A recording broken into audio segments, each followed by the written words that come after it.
Sejam bem-vindos à aula 4 do módulo 1, onde a gente vai ver um pouco mais sobre o experimento que a gente fez de mudança de comportamento com a Heineken para fazer os motoristas que estavam dirigindo não beberem. Então, vamos olhar um pouco mais como é que aconteceu, onde, o que foi feito e por que deu tão certo. Então, como eu falei para vocês, esse é o experimento de campo, né? A gente tem algumas classificações aí que também a gente vai ver nas aulas mais para frente, em tipos de experimentos. Então, você pode pegar um experimento em laboratório, que é mais controlado, e você coloca pessoas para fazerem uma coisa, outra, e mede qual dá mais certo. E tem experimentos de campo, alguns mais simples e outros mais complexos. Esse aqui é considerado um experimento de campo bastante complexo, porque a gente efetuou em bares. Então, a gente tinha que testar se nudges, nesse caso, se iniciativas davam certo frente a ter algo e não ter nada. Então, com o que a gente fala de grupo de controle. Então, a gente tinha uma ação que a gente queria testar como é que ela se saía, o quanto que ela realmente mudava o comportamento, se não tivesse nada, como é que as pessoas se comportavam com ela, como ela se comportava. Então foi aí, né, saíram algumas matérias várias matérias sobre o experimento na mídia aí, que é a ideia de como você pode usar a ciência para mudar comportamento, né? Então a ciência pode ajudando a evitar aí que motoristas, depois de alcoolizados, depois de beberem, fossem dirigir. O que a gente criou, né? Então, entendendo essa jornada do consumidor, entendendo onde a gente primeiro selecionando os bares que a gente estaria atuando em São Paulo e Porto Alegre, como que a gente ia medir se realmente os nudges tinham feito efeito ou não. Então, era uma equipe de 5 pessoas super multidisciplinar, junto com todo o time da Heineken. Então, assim, foram mais de 500 pessoas envolvidas, a gente estima. A gente estudou os locais, estudou a jornada do consumidor ali, do motorista, no caso, e para avaliar quais eram as interferências que ele sofria naquele momento, né? Então, a gente falando com algumas pessoas, comentava muito em relação à opressão dos amigos, né? Então, cara, só você trabalhou pra caramba, não tem problema, daqui a pouco passa, daqui a 3 horas não tem mais nada. Ou, tem aqui o aplicativo que você consegue ver, não tá tendo blitz, relaxa, não preocupa. Ou falar numa mesa assim, tipo, cara, deixa de ser careta, bebe aí. Então, as influências são imensas, as influências sociais para pessoas que não bebem naturalmente, ou pessoas que têm o costume de beber e por aquele momento podem não beber. Por exemplo, as mulheres falaram muito que elas já chegaram a inventar que elas estavam grávidas, que elas estavam doentes, porque, na verdade, as pessoas achavam que elas podiam estar grávidas ou doentes porque elas não estavam bebendo. Então, a gente sofre essa pressão da sociedade. Como que a gente pode agir nesse caso? O que a gente vê pelas ciências comportamentais, que é, se você falar, não bebe, né? O que a pessoa faz? O que um adulto faz? Fala, eu bebo o que eu quiser, quanto eu quiser, você não tem nada a ver com isso. Então, como que a gente podia criar um bar, um ambiente onde tivesse pequenos nudges para que as pessoas não bebessem, né? Então, o ambiente foi criado dessa forma e a gente criou ferramentas para medir quais que mais impactaram e como, se a pessoa realmente tinha sido impactada. Então, eu conto para vocês um pouquinho no final como que a gente mediu isso aí. Mas vamos entender quais eram esses nudges, né? Então, você tinha um bar aqui clássico, você tinha nudges tanto no início da jornada, então você tinha, por exemplo, o cavalete falando, motoristas, perguntem sobre drinks sem álcool. Mesmo sendo a Heineken estando fazendo, eles elogiavam muito, inclusive, e uma marca está fazendo isso, né? Por exemplo, no valet, levando um amigo para casa, quando dirigir, nunca beba. A gente tinha outras iniciativas que eu vou falar cada uma aí para você. Então, dentro do bar, onde você senta, interage, na mesa, no banheiro, para que fazer essas pessoas pararem um pouquinho para pensar, né? Então, um dos nudges clássicos que a gente vai ver foi o juramento do motorista. O que era esse juramento aqui que a gente pode ver a primeira foto?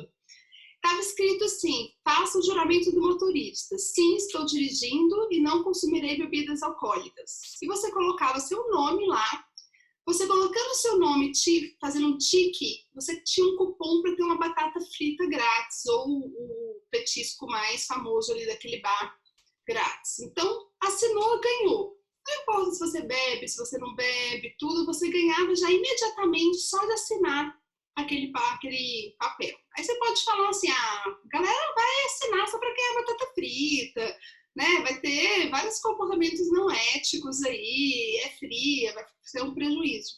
O que a gente observa? Não, assim, a gente não tem que reduzir 100% dos motoristas, né? Se desses que assinaram, a gente tiver um percentual significativo de pessoas que não bebem, já está ótimo. Então, em mudança de comportamento, às vezes a gente deixa de fazer uma ação por causa de algumas exceções. E não, nesse caso, assim, a maioria das pessoas vão ser impactadas, vale tentar? Vamos tentar, vamos ver se dá certo.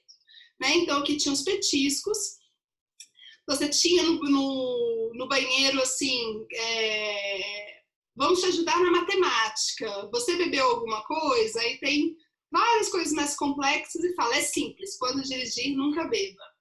Né? No espelho do banheiro, uma plaquinha também falando bar, né? O bar, nós apoiamos orgulhosamente os motoristas que não bebem álcool.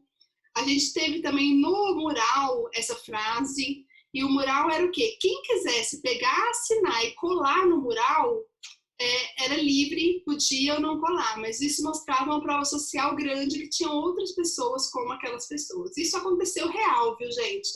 Então, essas fotos foram tiradas num dia comum, eu estava com a fotógrafa, tem um vídeo na internet que a gente vai colocar o link aqui para vocês. Vocês vão ver eu falando em relação à mudança que gerou de comportamento e o ambiente. Também foi filmado sem as pessoas saberem. Então foi tudo um cuidado bastante científico em relação a esses dados, tá? Um dos artigos também que vocês vão ter para essa aula vai ser o artigo que a gente escreveu sobre isso, metodologia, então para todo mundo se aprofundar. Tinha também o cardápio do motorista, que era em relação aos drinks sem álcool aqui. Tinha aquele cavalete que eu falei para vocês, então na fila do bar, motoristas peçam drinks sem álcool. Tinha esse aqui falando, levando seu amigo para casa, quando dirigir nunca beba. Tinha aqui uma gargaleira no produto, também falando, dirigindo, alguém no seu grupo dirigindo, peça bebida sem álcool. E aqui no Valet Park. Né? Então, esse do Valet Park que eu comentei, aqui a gente tem o uso da Filas, que é um bar famoso aqui de São Paulo.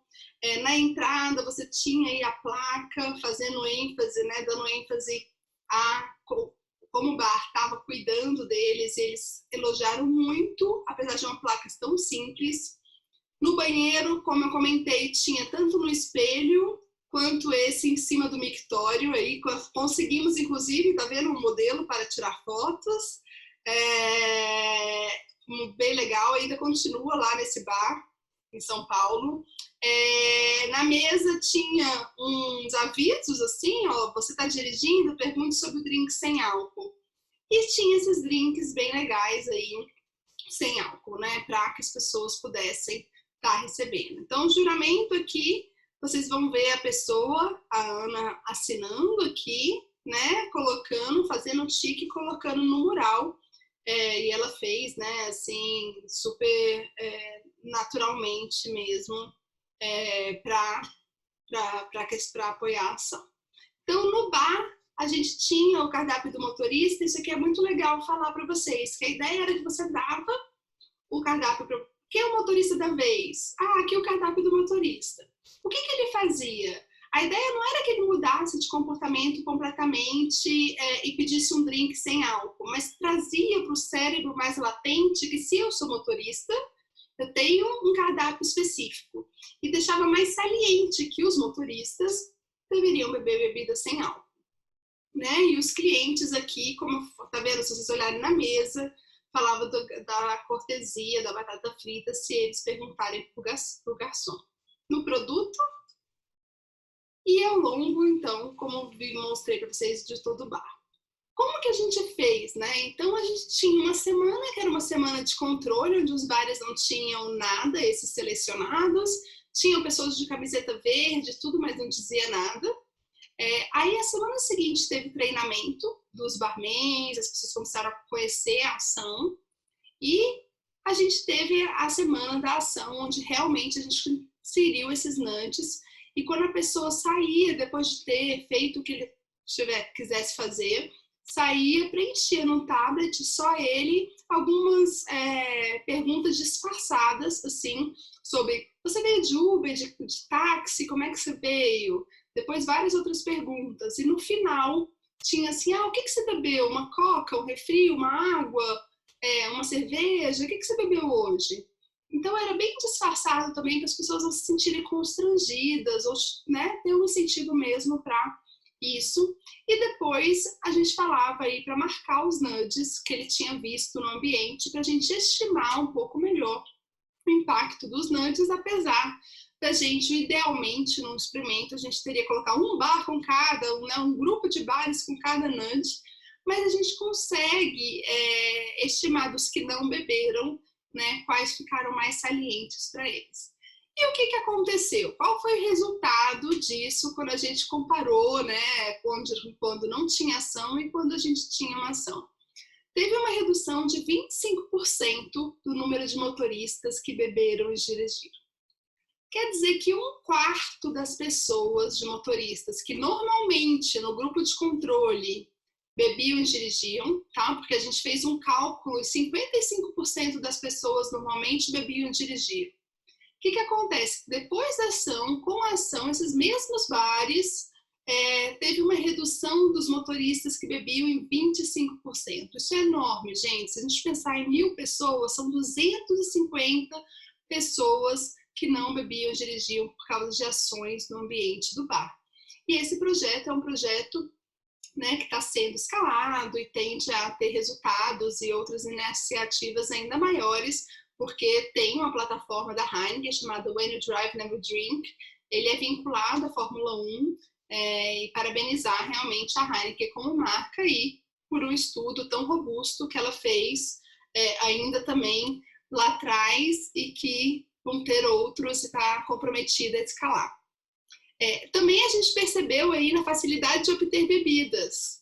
Nos bares, mesmo que fosse igualzinho a quantidade de água, refri e tudo, o que aconteceu? As pessoas começaram a ver mais água, refri, cerveja sem álcool e drink sem álcool no ambiente. Tipo aqui, comparando o grupo de controle que eu falei para vocês, quantas águas as pessoas viam aqui no momento sem intervenção. Se você vê aqui, drink sem álcool, o número expressivo começou a notar mais drink sem álcool, água, refri no ambiente. Então, como que a gente entendendo esse cérebro, a gente consegue explicar algo assim, né? Então, estava mais saliente, até as heurísticas, os atalhos mentais estavam percebendo melhor aquelas intervenções, então estava fazendo parar a pessoa para pensar, a gente imagina, por eles declararem essa facilidade de forma tão clara nos bares sobre isso. Então, esse é um dos exemplos que de projeto que a gente fez e de que a gente consegue aplicar ciências comportamentais usando alguma das ferramentas específicas que a gente usa e principalmente o que a gente acredita, né? Então, a gente acredita que a gente é só ser humano, né? A gente é incrível, mas somos seres humanos. Eu já tive essa vontade de beber e dirigir, tenho ainda, a gente toma decisões que a gente sabe que não são melhores por causa do momento, a gente tem hábitos, experiências passadas que pesam tanto, então a gente é só um ser humano, mas a gente pode agir para mudar, para melhorar, né? Então, trazendo da aula 1 que eu trouxe para vocês, essas características principais aqui a gente vai abordar bem mais a fundo aí nos próximos módulos, considerando elas como uma caixa de ferramenta para desenhar ações, inovar e realmente gerar mudanças positivas no comportamento. A gente, por exemplo, usa esses cards para inspirar a gente. Então, o tempo todo, quando a gente está pensando num desafio, trazer isso em voga, trazer isso para a mente, para a gente, caramba, normalmente eu resolveria assim, mas como é que eu posso resolver se eu usar a ideia de viés status quo? que eu posso resolver com aversão à perda? Então, a gente vai ver vários desses conceitos aí para que eles ajudem a gente a inspirar e partir de um ponto de partida diferente para chegar num resultado diferente. Então, no módulo 2, a gente vai falar aqui de arquitetura, nudges e efeitos na decisão. No módulo 3, a gente vai falar de conceitos e cases, então a gente vai ver esses conceitos e cases de forma mais clara, usados como base para a inovação. E no módulo 4, a gente vai ver algumas ferramentas com magia aí para mudar esses comportamentos. Então, esses 3 módulos assim, permeiam o mesmo tema. Vocês conseguem ver um pouco desse desenrolar aí na plataforma, para que vocês consigam ter essa visão com base teórica, sólida, mas uma base prática bem aplicada para que possam aplicar no dia a dia, nas empresas, em políticas, nos projetos que vocês estiverem envolvidos. Bem-vindos, que a gente se veja na semana seguinte para falar um pouco mais de arquitetura de escolha e nudges aí nas decisões. Até lá!